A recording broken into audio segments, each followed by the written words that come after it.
Maqaa Abbaa, kan Ilmaa, kan Hafuura Qulqulluu, Waaqa tokkotti ni amanna. Amiin. Kabajamtootaa fi jaalatamtoota maatiiwwan Waaqayyoo, ijoollee tawaahidoo hundumti keessan bakkaa fi lafa jirtanitti nageenya Waaqayyo isiniif haa baay'eetu. Akkam jirtu akkamiin yeroo kana geessan nutti nagaan keenya galanni Waaqayyoodhaaf haa ta'u. Qophii keenya kutaa lammaffaa faarfataa Daawit wajjiniin taasisaa turre qabannee isinii dhiyaannee jirra. Qophii keenya kanarraas waa hedduu barachuu dandeessu.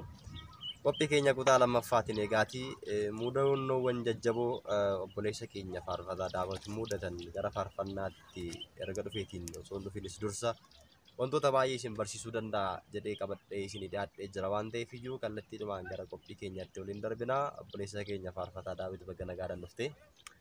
Egaa baga nagaadhaan nu eegdee akkasumas immoo dhaggeeffattoota keenyan immoo baga nagaadhaan nu eegdanii sagalee kanas immoo agadhumaatti dhaggeeffattanii akka irraa barattan jechuun hin barbaada. Jalqabumatti faarfannaa jechuun namni kamiyyuu faarfate galateeffate jechuudha. Kan gammade yaa faarfatu, kan gadde immoo yaa kadhatu jechuudha Waaqayyoos. Maaliif jennaan kan gammade gammachuu isaa sana Waaqayyoon kan ittiin galateeffatudha jechuudha. Kan gadde immoo rakkina isaa sana karaa ittiin Waaqayyotti himatudha jechuudha. Kanaaf kan gammade yaa faarfatu, kan gadde immoo yaa kadhatu kan jedhame. Kanaaf akkuma beekamu galata jechuun Waaqayyootii fi laphee ofiirraa kennaa argatanis yaa ta'u, kennaa argataniin fakkeenyaaf rakkina garaagaraa keessa turtees yaa ta'u, wantootuma garaagaraatiin gammachuu keessa kee jiru sana karaa ittiin Waaqayyoomaa kee ittiin galateeffattu jechuudha. Asumaanis immoo Waaqayyoo jalqabayyuu galatoomaadha. Nuti foon keenya dadhabaa kanaan yoo galateeffanne maaliif Waaqayyo ofitti baasee nu uume baay'ee nu jaalatas jechuudha. Nuti ilmaan namoota nuti garuu sa'aatii qabnu keessatti Waaqayyo uumaa keenya isa akkanatti nu jaalatee nu uume kana yoo galateeffanne Waaqayyos nutti gammada jechuudha. Tole baay'ee gaariidha. Mee jalqaba irratti gara gaafii fi mudannoo fi muuxannoo keenyaatti seenuudhaan dursamee faaruuwwan hojjette keessaatii sarara lamarraa faaruu tokko ta'uu jette. Tole guddaa galatoomii. Yeroo kanatti faaruu lamadha jechuudha kanaan hojjedhe. Gara fuulduraattis immoo faaruu hedduu hojjechuudhaaf yoo fedha Waaqayyoo ta'e itti yaadan jira. Abdiin qaba akkan hojjedhus. Faaruu kiyya keessaa abbaa wareegamaa kan jedhu daqiiqaa muraasaaf isinii faarfadha jechuudha. Abbaa wareegamaa qulqulluu gurgisee kennaa argatteetta maaloo nu eebbisee kaayyoo diina keenya harkatti kuffisee bara jireenya koo kan eebbaa taasisee. Abbaa wareegamaa qulqulluu gurgisee kennaa argatteetta maaloo nu eebbisee kaayyoo diina keenya harkatti kuffisee bara jireenya koo kan eebbaa taasisee. Bara jireenya kee Waaqayyoof kennite kennaa argatteni jaawwicha kuffiste gara laafessadha kan namaaf kadhatu qulqulluu gurgisi gara keenya kottu. Abbaa wareegamaa qulqulluu gurgisi kennaa argatteetta maaloo nu eebbisee kaayyoo diina keenya harkatti kuffisee bara jireenya koo kan eebbaa taasisee. Faarfannaa ergamoota si'a dhageessu jechaati. Kabajamtoota dhaggeeffattoota keenya egaati faarfannaa nama faarfate viidiyoo isaa argachuu yoo barbaaddan asuma chaanaalii dhangaa lubbuurra gadi buutanii yoo ilaaltan argachuu dandeessu. Warreen argachuu hin dandeenye immoo description box jalaa isiniif kan kaawwan ta'eef achi jala dhuftanii argachuu dandeessu isiniin jechaati. Gara kallattiidhumaan egaa gara gaafii fi deebii keenyatti darbina. Egaa yoo ilaalle duuba keenya giriineriyaa jira, sagaleen dhaga'amus egaati bokkaan dhufaa jira waan ta'eef waan baay'ee nutti toleef egaa iddoo kanatti yeroo hunda kan isin faana dabarsuudhaaf filanne waan ta'eef egaa gara gaafii fi deebii keenya yookiin mudannoof muuxannoo keenyatti darbina. Mee gara faaruutti akka dhuftuuf maaltu si kakaase jalqabame? Garan faaruutti akkan dhufuuf tokko oolmaa waaqayyoo naaf ooledha jechuudha. Dhugumaaf dubbachuuf taanan namni kamiyyuu lapheedhaan waaqayyoo isaa amana yoo ta'e wanti kamiyyuu wanti hin danda'amne hin jiru jechuudha. Anis immoo wantoota baay'ee waaqayyo oolmaa naaf oolerraa ka'uudhaan gammachuu sanaafidha jechuudha. Akkuma kan gammadee faarfatu jedhame sana gammachuu sanaanidha jechuudha. Gara faaruu kanatti kanaan dhufe jechuudha. Baay'ee gaariidha. Mee gara faarfannaatti dhufuu keetiin yookiin immoo faarfataa ta'uu keetiin faayidaan argatte jiraame? Egaati gara faaruutti dhufuu kiyyaan faayidaan argadhe hin jira. Innis maaliin yoo jette tokko namni kamiyyuu jireenya isaa keessatti waan baay'ee aguma socho'u muuxannoo argachaa deema jechuudha. Anumti illeen faaruu kiyya jalqaba hojjechuudhaaf isa lammaffaa albamallee hojjechuu yoo yaade isa lammaffaa hojjechuudhaaf karaa naa ta'a jechuudha wanti suni. Akkasumas immoo waaqayyo itti galateeffachuu kootiif gaafan faaruu sana deebi'ee ilaalu anumtiyyuu ofittan gammada jechuudha deebi'ee to'i. Akkasumas illee namni tokko gaafa sochii taasisu kennaan isaallee hin dabalamaaf jechuudha. Kanaaf faayidaan argadhe isaan kanadha hin jira jechuudha. Baay'ee gaariidha. Mee egaa jalqabaadha kasi gara faarfannaatti kan dhufte yookiin immoo faaruun kee amma faaruu lama akka qabdu nutti himtee jirta. Mee gara fuulduraattis eegaatii faarfannaa keetti fuftee albama baasullee akka barbaaddu nutti himtee jirta. Mudannoo si mudate jira gara faaruu kanaatti gaafa dhuftu mee qormaata akkamii keessa darbite mudannoo fi muuxannoo akkamii keessa darbite gara kanaatti dhufte mee?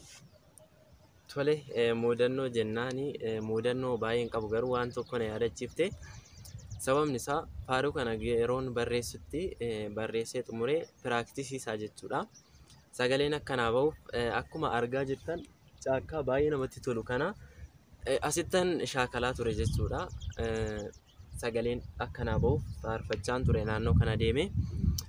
Mudannoon asitti na mudates immoo yeroon caakkaa kana keessa taa'ee faarfadhu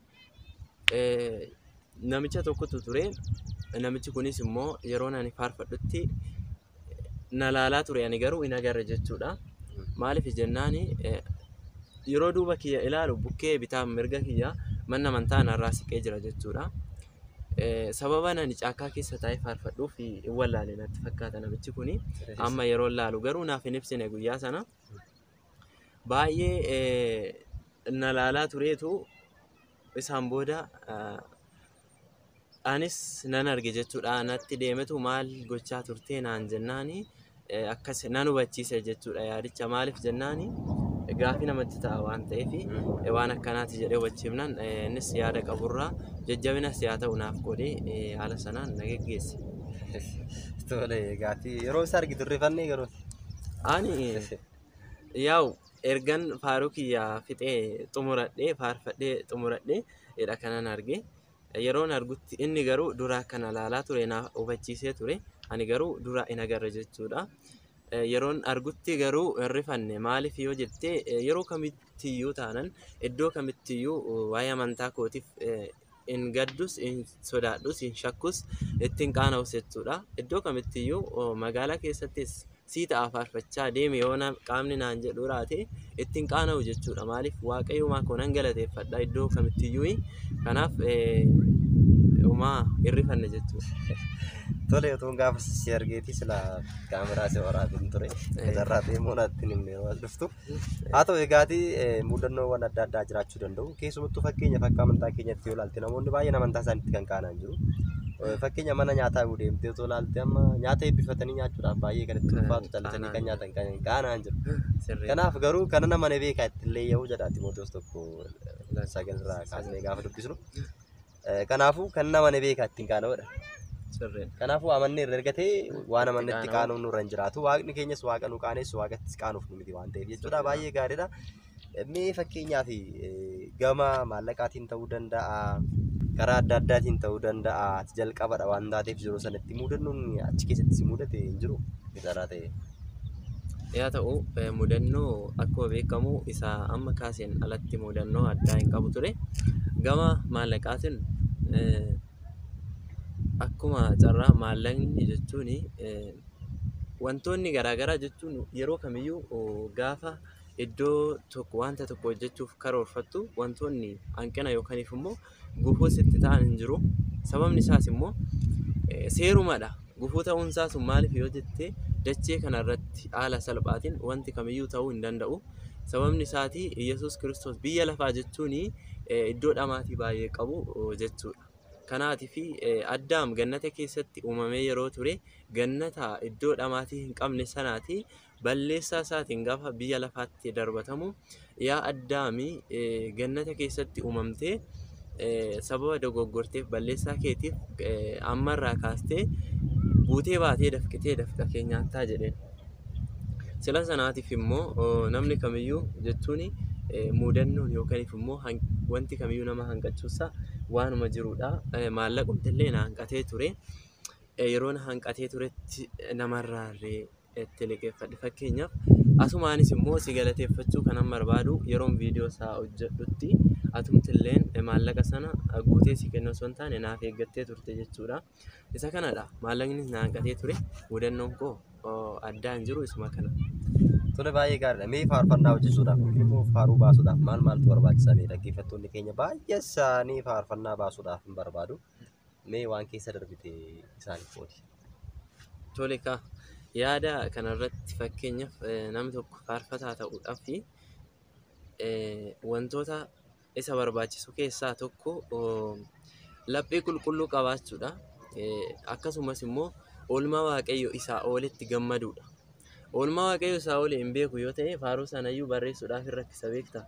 Garuuti oolmaa waaqayyo isaaf oole yoo itti gammadee jiraate waan jedhee barreessee dhiisuyyuu hin beeku. Faaruu sun bakka faaruu addaa barreessuu danda'a jechuudha. Oolmaa sana gammachuu isaarraan kan ka'e. Kanaaf tokko oolmaa waaqayyo isaa oolee duubatti deebi'ee maalidha jedhee yaaduudha. Lammaffaan immoo laphee qulqulluudhaan akkasumas immoo yeroo kamiyyuu faaruuwwan garaagaraa ilaaluudhaan jechuudha.